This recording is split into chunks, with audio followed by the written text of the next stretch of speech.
Organisation like institute of defence research. मैं राजीव शर्मा आप सभी का स्वागत करता हूं और बिना देरी किए हम आज के लेक्चर्स को शुरू करते हैं। आज का जो सबसे पहला लेक्चर है आपके सामने वो आपको मेरे पीछे स्क्रीन पर लिखा दिखाई दे रहा होगा, that is Siliguri corridor, right. Siliguri corridor क्या है? बेसिकली बहुत लोगों को इसके बारे में पता होगा, शायद इस नाम से ना पता हो, ये हो सकता है, राइट। तो जो नाम होना चाहिए वो मैं आपको बता देता हूं। इसे हम चिकन स्नैक भी कहते हैं। क्या कहते हैं? चिकन स्नैक भी कहते हैं। What is chicken snack? यानी कि मुर्गी की गर्दन। तो भारत की नहीं, पूरी दुनिया इसे मुर्गी की गर्दन कहती है। ऐसा इसकी भौगोलिक संरचना की वजह से बड़ा है कि इसका जो आकार है, इसका जो शेप है। आपको इस समय पर स्क्रीन पर एक मैप दिखाई दे रहा होगा जहां पर आपको लिखा दिख रहा होगा चिकन स्नैक ये दिखाई दे रहा है। तो हम ये बोल सकते हैं कि इंडिया का जो मेन लैंड है,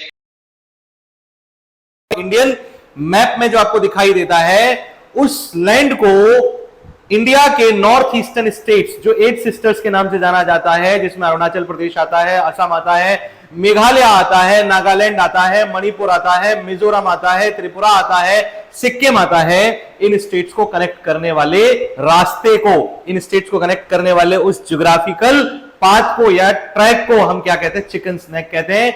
यहां आपको दिखाई दे रहा होगा ये बहुत पतली सी, एक बहुत पतला सा एक कॉरिडोर आपको जो दिखाई देता है, ये सिर्फ इतना सा है। ये वैसे तो बेसिकली देखा जाए तो डायरेक्टली कनेक्ट करता है जो बांग्लादेश और नेपाल है, उन दोनों देशों के ठीक बीच में आता है। लेकिन ये पार्ट इंडिया का है, मतलब इसके नॉर्थ में आप जाओगे तो नेपाल आ जाता है, इसके साउथ में आप जाओगे बांग्लादेश आ जाता है, इसके साथ साथ भूटान भी इसके नॉर्थ में है। हालांकि भूटान डायरेक्टली इसके मेन एरिया पर कनेक्टेड नहीं है।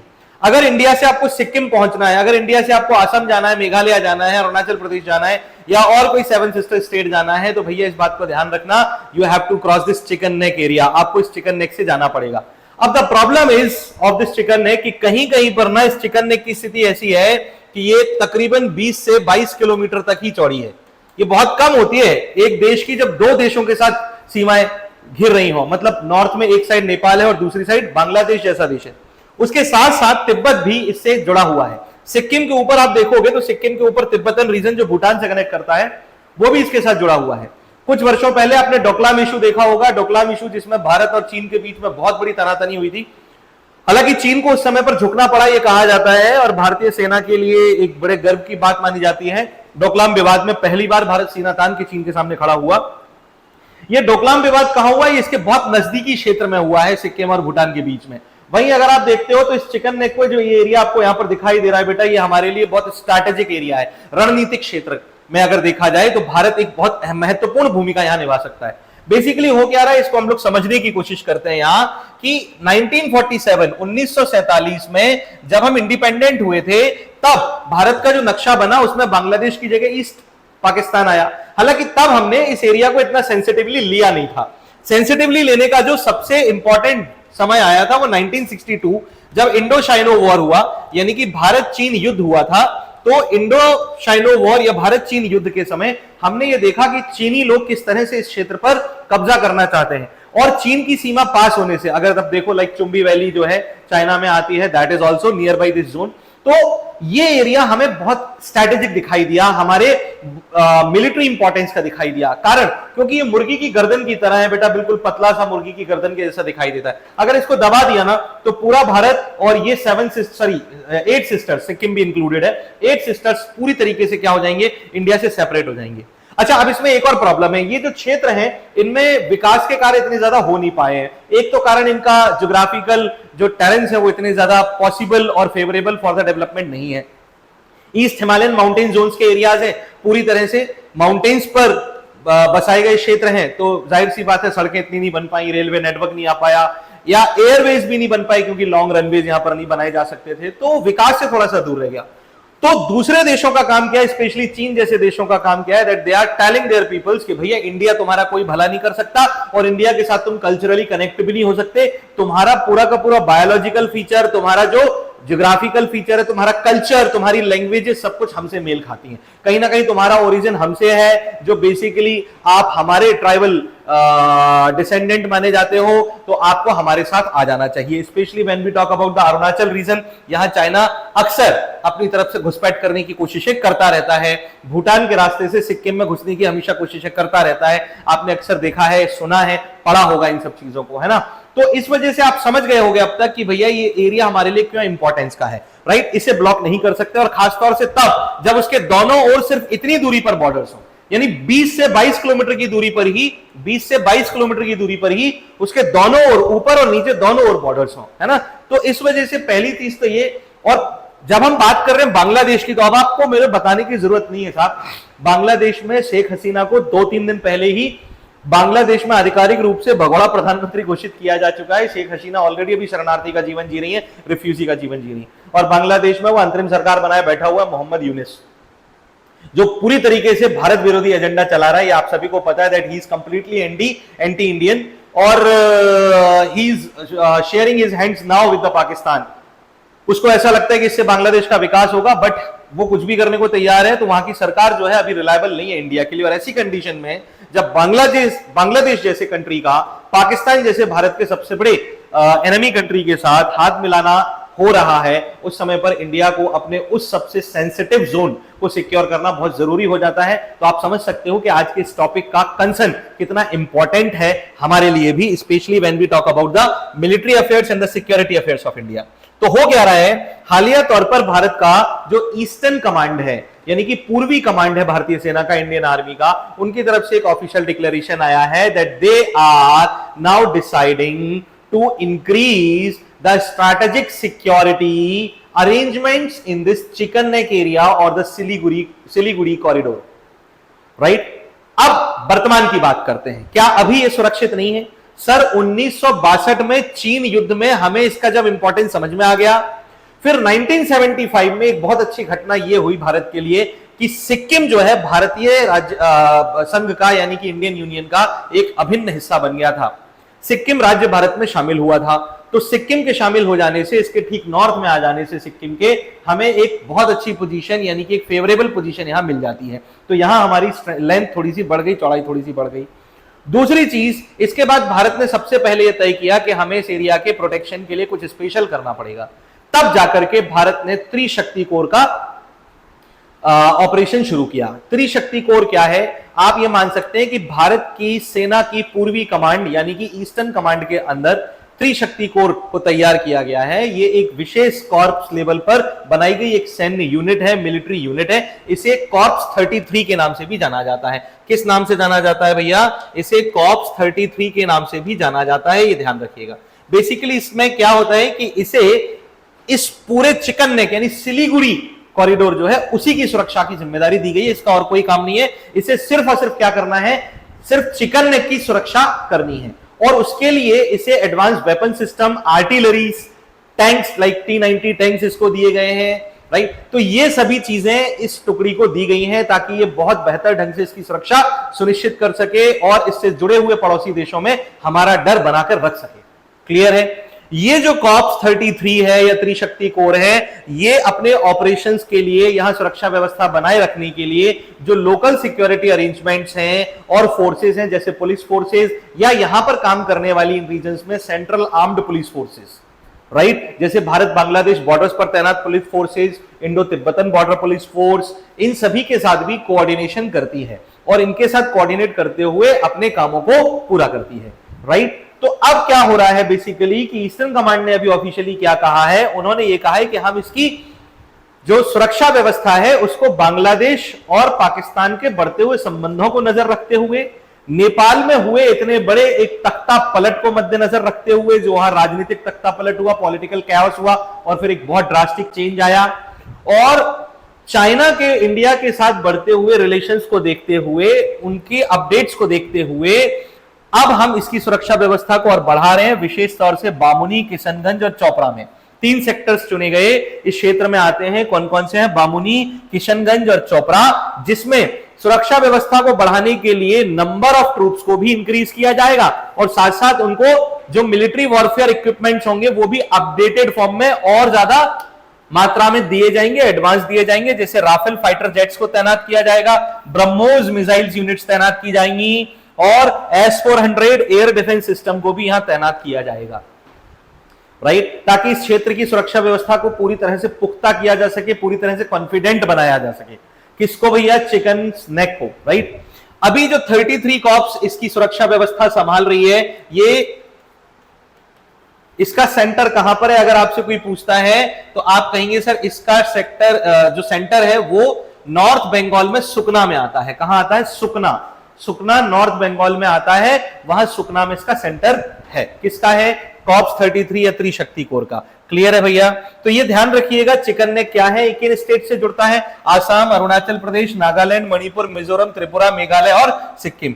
भारत के मेन लैंड से यानी कि भारत के मुख्य भूमि क्षेत्र से ये जोड़ता है इन सभी स्टेट्स को, इन सभी राज्यों को। राइट, चलिए नेक्स्ट टॉपिक पर चलते हैं। ये भी डिफेंस अफेयर्स में है, एक इंपॉर्टेंट टॉपिक है कि भारत में शासकीय नियंत्रण में यानी कि सेंट्रल पब्लिक सेक्टर एंटरप्राइज के रूप में काम करने वाली एक डिफेंस इंडस्ट्री जो भारत के एयर डिफेंस सिस्टम और भारत के एविएशन जो सेक्टर है, जो एयरफोर्स के लिए बेसिकली काम करती है, हिंदुस्तान एरोनॉटिक्स लिमिटेड जो है, उसने हालिया तौर पर यूनाइटेड स्टेट्स ऑफ अमेरिका यानी कि संयुक्त राज्य अमेरिका की कंपनी जनरल इलेक्ट्रिक के साथ एक $1 बिलियन, तकरीबन 8,868 करोड़ रुपए, $1 बिलियन की कीमत है आज की डेट में, का एक समझौता किया है। अब समझौता क्या है सुनो। आपने सुना होगा भारत ने, या पता भी होगा आपको, भारत ने अपना सबसे एडवांस्ड स्वदेशी लड़ाकू विमान LCA यानी लाइट कॉम्बैट एयरक्राफ्ट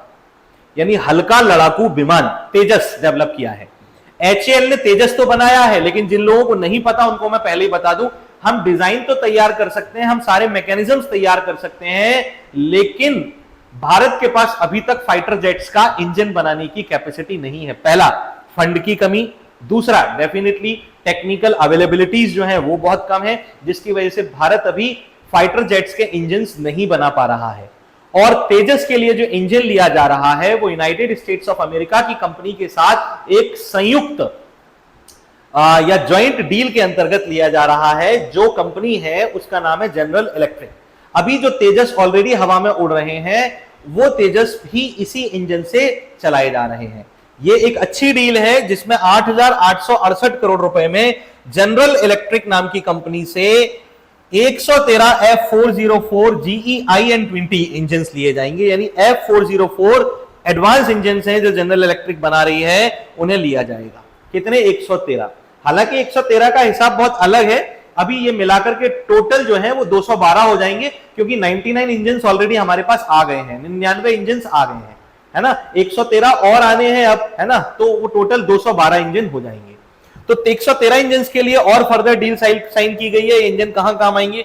ये 97 फाइटर जेट्स में इस्तेमाल किए जाएंगे, जो light combat aircraft LCA mark 1 alpha है। ये AA stands for alpha, mark 1 A भी कह सकते हैं आप, मार्क 1 अल्फा भी कह सकते हैं, जो इंडियन एयरफोर्स के लिए डिजाइन किए जा रहे हैं। किसके लिए डिजाइन किए जा रहे हैं? इंडियन एयरफोर्स के लिए। आंकड़े मैं आपको बता चुका हूं, फिर भी एक बार देख लीजिए। 212 टोटल इंजन हो जाएंगे। 99 इंजन अभी हमारे पास हैं, इनमें 83 एयरक्राफ्ट के लिए 2021 में ये मंगाए गए थे पहली बार। अब जो 97 एयरक्राफ्ट हैं उनके लिए हम और 113 इंजन मंगा रहे हैं, जो मार्क 1 अल्फा में यूज किए जाएंगे। ये डील जो है वो शुरू होगी 2027 में, 2027 में आना शुरू हो जाएंगे, और ये डील कंटिन्यू रहेगी कब तक? 2032 तक कंटिन्यू रहेगी, यानी 2032 तक हमारे पास टोटल 212 इंजन होंगे। 113 इंजन की जो डील है वो पूरी कंप्लीट हो जाएगी। इस डील के लिए भारत सरकार 8,868 करोड़ रुपए यानी कि $1 बिलियन अमेरिकी डॉलर, US डॉलर्स को खर्च करने जा रही है। Indian government is going to spend this, right. चलिए, डिफेंस को एक और मजबूती मिलेगी। 100% हमारा स्वदेशी निर्मित फाइटर जेट जब हवा में होगा, दुश्मनों के छक्के तो छूटेंगे, खासतौर से पाकिस्तान के, जिनके पास कोई एक भी नहीं है। हमारे पास तो अच्छा खासा है। चलिए, तीसरा जो हमारा आज का टॉपिक है that is patriot of the year. Patriot of the year award किसे मिला है? यूनाइटेड स्टेट्स ऑफ अमेरिका की फर्स्ट लेडी। फर्स्ट लेडी समझ सकते हो, यूनाइटेड स्टेट्स ऑफ अमेरिका के प्रेसिडेंट की पत्नी, यानी उनकी धर्म पत्नी यानी बीबी, राइट। ये है मेलानिया ट्रंप, डोनाल्ड ट्रंप की बेटर हाफ कह सकते हो। पैट्रियट ऑफ द ईयर का अवार्ड इनको मिला है। फॉक्स नेशन नाम की संस्था यह अवार्ड देती है। वैसे तो यह अवार्ड 4 कैटेगरीज में दिया जाता है भैया। पहली कैटेगरी हीरोइज्म कैटेगरी है, दूसरी कैटेगरी यंग पैट्रियट है, तीसरी कैटेगरी है सैल्यूट टू सर्विस। फिर से बोल रहा हूं, पहली कैटेगरी हीरोइज्म है, दूसरी कैटेगरी है यंग पैट्रियट, और तीसरी कैटेगरी है सैल्यूट टू सर्विस। और जो चौथी और सबसे बड़ी कैटेगरी है इसमें, जो टॉप लेवल अवार्ड माना जाता है, वो है पैट्रियट ऑफ द ईयर। यह अवार्ड दिया गया है मेलेनिया ट्रंप को। किसको दिया गया है? मेलेनिया ट्रंप को, जैसा कि आप देख पा रहे हो। अब ये क्यों दिया गया है, सवाल ये भी उठता है। हालांकि 2024 में जब डोनाल्ड ट्रंप ने अमेरिका का चुनाव जीता था, प्रेसिडेंशियल इलेक्शन जीता था, राष्ट्रपति चुनाव जीता था, तो अमेरिका के प्रेसिडेंट डोनाल्ड ट्रंप को भी यह पुरस्कार दिया जा चुका है पिछले साल, और इस साल उनकी पत्नी को मिल गया, यानी दोनों साल का अवार्ड घर में। पहला, इन्होंने एआई सोसाइटी यानी कि एआई एक्सप्लॉइटेड बच्चों के लिए काम बहुत किया, सोशल सर्विस। एआई एक्सप्लॉइटेशन क्या है? आर्टिफिशियल इंटेलिजेंस का मिसयूज करके बच्चों को शोषित करना। आपने बहुत सारी जगह ऐसा देखा होगा, गलत वीडियोग्राफी करके, डीप फेक से गलत वीडियो बना करके किसी बच्चे को ब्लैकमेल करने लगना, है ना। डिजिटल अरेस्ट नाम की एक चीज आपने देखी होगी। तो ऐसी हरकतों से बच्चों को बचाना, बच्चों को अवेयर करना इन सब चीजों के लिए, एक्सप्लॉइटेशन से बचाना। Aid in Ukraine, Russia Ukraine war जो हुआ था उसमें 8 विस्थापित बच्चे जो हैं उन्हें उनके परिवार से दोबारा मिलाने में इन्होंने बहुत मदद की है, जो बच्चे बिछड़ गए थे इस युद्ध के दौरान। तीसरा, लीगल इनिशिएटिव। लीगल इनिशिएटिव कैसे भैया? ऐसा हुआ कि अमेरिका ने इसी साल 19 मई 2025, मैं डेट लिख रहा हूं, याद रखना भैया, 19 मई 2025 को एक अधिनियम जारी किया है अमेरिका में। इस अधिनियम का नाम है टेक इट डाउन एक्ट। भैया सुनो, क्या नाम है? Take it down act. भैया टेक इट डाउन एक्ट है क्या?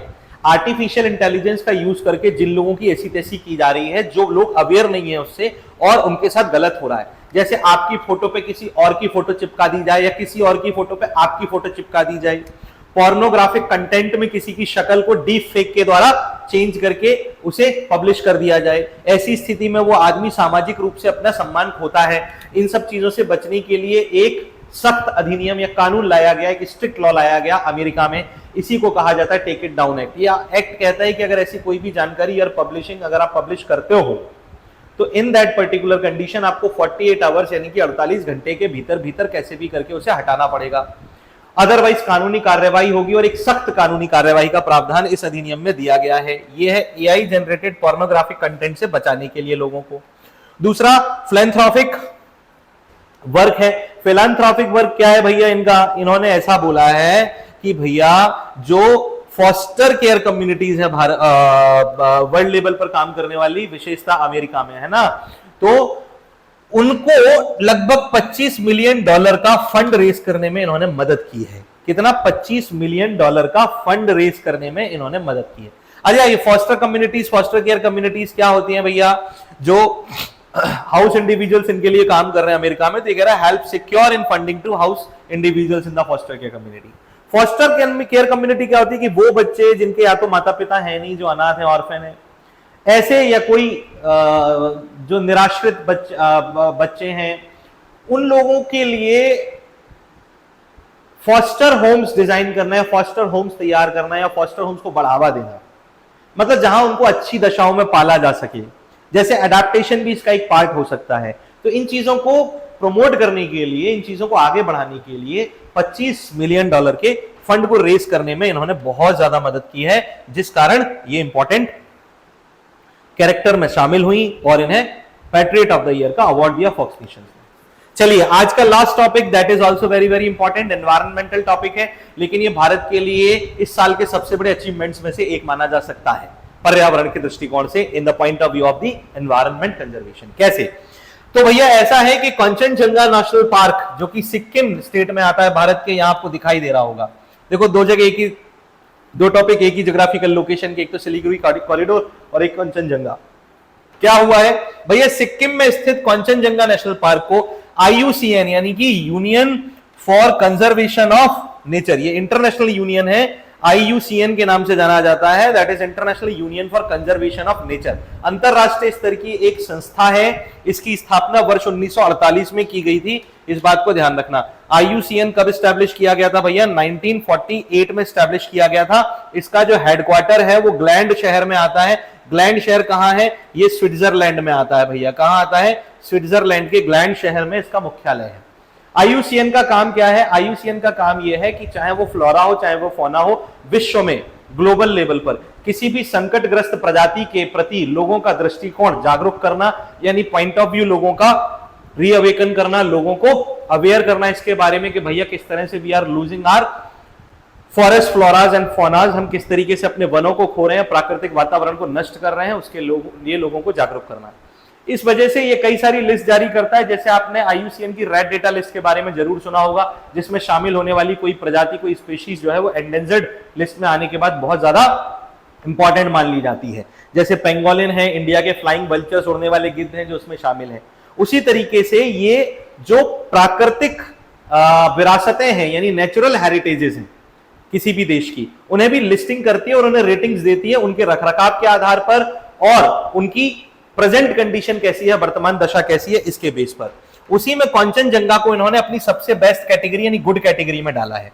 तो सवाल यह होता है कि हेरिटेज आउटलुक रिपोर्ट आईयूसीएन की जो आई है रिसेंटली, उसमें कंचनजंगा नेशनल पार्क जो है उसको गुड हेरिटेज लिस्ट में डाला है। तो ये बेसिकली आईयूसीएन जो है वो 4 तरीके की लिस्ट जारी करता है, जैसा आप यहां देख रहे हो। सबसे अच्छी लिस्ट गुड लिस्ट मानी जाती है, दूसरी होती है गुड विद सम कंसर्न्स, अच्छी तो है लेकिन उसमें अभी कुछ चिंताग्रस्त समस्याएं हैं। तीसरी होती है सिग्निफिकेंट कंसर्न, एक विशेष तौर से चिंताग्रस्त समस्या है। और तीसरी होती है पूरी तरीके से क्रिटिकली कंसर्न, यानी कि उसकी हालत बहुत खराब है, उसे बहुत सारे सपोर्ट की जरूरत होगी। तो आईयूसीएन की इस लिस्ट में कंचनजंगा को गुड कैटेगरी में डाला गया है। और सबसे इंपॉर्टेंट चीज पता है क्या है, ये भारत का सबसे पहला नेचुरल हेरिटेज है जो गुड कैटेगरी में आया है। इंडिया फर्स्ट नेचुरल हेरिटेज, यानी भारत का सबसे पहला प्राकृतिक विरासत बना है कंचनजंगा राष्ट्रीय उद्यान नेशनल पार्क, जो कि गुड कैटेगरी में आया आईयूसीएन की। IUCN that is international union for conservation of nature, इस बात को ध्यान रखना है। क्लियर है भैया? तो ये चीज भी आप याद रखिएगा। कुछ फैक्ट्स मैंने अलग से भी बताए हैं, उनको भी याद रखिएगा। सुनने से ज्यादा समझने पर ध्यान दो और उसे उसके साथ साथ याद करते रहो फैक्ट्स को, और थोड़ा थोड़ा रिवाइज करते रहिए समय समय पर, ताकि ये चीजें आपको याद रहें। शॉर्ट नोट्स बनाते रहिए। आज के वीडियो को हम यहीं खत्म करेंगे अपने इन टॉपिक्स के साथ। नेक्स्ट डे हम लोग फिर नए टॉपिक्स के साथ मिलेंगे। Thank you.